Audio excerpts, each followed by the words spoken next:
சகரியா அதிகாரம் 9. ஆதிராக் தேசத்துக்கு விரோதமானதும் தமஸ்குவின் மேல் வந்து தங்குவதுமான கர்த்தருடைய வார்த்தையாகிய பாரம்.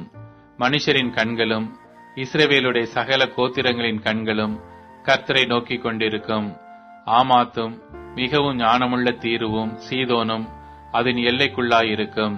தீரு தனக்கு அரணை கட்டி தூளை போல் வெள்ளியையும் வீதிகளின் சேற்றை போல் பசும் பொன்னையும் சேர்த்து வைத்தது. இதோ ஆண்டவர் அதை தள்ளிவிட்டு சமுத்திரத்தில் அதன் பலத்தை முறித்து போடுவார். அது அக்கினிக்கு இரையாகும். அஸ்கலோன் அதை கண்டு பயப்படும்.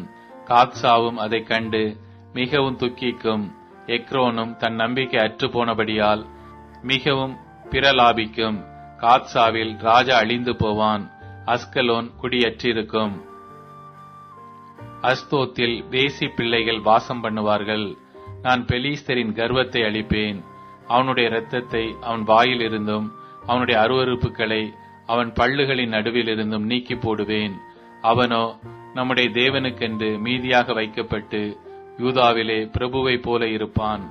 எக்ரோன் எபூசியனை போல இருப்பான். சேனையானது புறப்படும் போதும் திரும்பி வரும்போதும் என் ஆலயம் காக்கப்படும்படி அதை சுற்றிலும் பாளையம் போடுவேன். இனி ஒடுக்குகிறவன் அவர்களிடத்தில் கடந்து வருவதில்லை. அதை என் கண்களினாலே பார்த்து கொண்டிருக்கிறேன். சியோன் குமாரத்தியே மிகவும் களிகூறு. எருசலேம் குமாரத்தியே கெம்பீரி. இதோ உன் ராஜா உன்னிடத்தில் வருகிறார். அவர் நீதியுள்ளவரும் இரட்சிக்கிறவரும் தாழ்மையுள்ளவரும் கழுதையின் மேலும் கழுதை குட்டியாகிய மரியின் மேலும் ஏறி வருகிறவருமாயிருக்கிறார். எப்பிரா ஈமின் என்று ரதங்களையும் எருசலேமின் என்று குதிரைகளையும் அற்றுப்போக பண்ணுவேன். யுத்த வில்லும் இல்லாமற் போகும். அவர் ஜாதிகளுக்கு சமாதானம் கூறுவார். அவருடைய ஆளுகை ஒரு சமுத்திரம் தொடங்கி மறு சமுத்திரம் வரைக்கும், நதி தொடங்கி பூமியின் எல்லைகள் பரியந்தமும் செல்லும். உனக்கு நான் செய்வதென்னவென்றால், தண்ணீர் இல்லாத குழியிலே அடைப்பட்டிருக்கிற உன்னுடையவர்களை நான் என் உடன்படிக்கையின் இரத்தத்தினாலே விடுதலை பண்ணுவேன். நம்பிக்கையுடைய சிறைகளே அரணுக்கு திரும்புங்கள். இரட்டிப்பான நன்மையை தருவேன், இன்றைக்கே தருவேன். நான் எனக்கென்று யூதாவை நாணேற்றி எப்பிராயீமிலே வில்லை நிரப்பி, சியோனே உன் புத்திரரை கிரேக்கு தேச புத்திரருக்கு விரோதமாக எழுப்பி உன்னை பராக்கிரமசாலியின் பட்டயத்துக்கு ஒப்பாக்குவேன். அவர்கள் பட்சத்தில் கர்த்தர் காணப்படுவார். அவருடைய அம்பு மின்னலை போல புறப்படும்.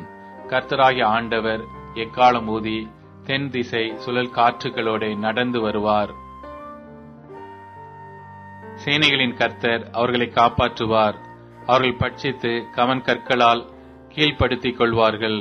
அவர்கள் குடித்து களிப்பினால் ஆரவாரிப்பார்கள். பான பாத்திரங்கள் போலவும் பலிபீடத்தின் கோடிகளைப் போலவும் நிறைந்திருப்பார்கள். அந்நாளில் அவர்களுடைய தேவனாகிய கர்த்தர் தம்முடைய ஜனமான மந்தையாகிய அவர்களை ரட்சிப்பார். அவர்கள் அவருடைய தேசத்தில் ஏற்றப்பட்ட கொடிகளின் கிரீடத்தில் பதிந்திருப்பார்கள். அவருடைய காருண்யம் எத்தனை பெரியது! அவருடைய சௌந்தரியம் எத்தனை பெரியது! தானியம் வாலிபரையும் புது திராட்சரசம் கணிகைகளையும் வளர்க்கும்.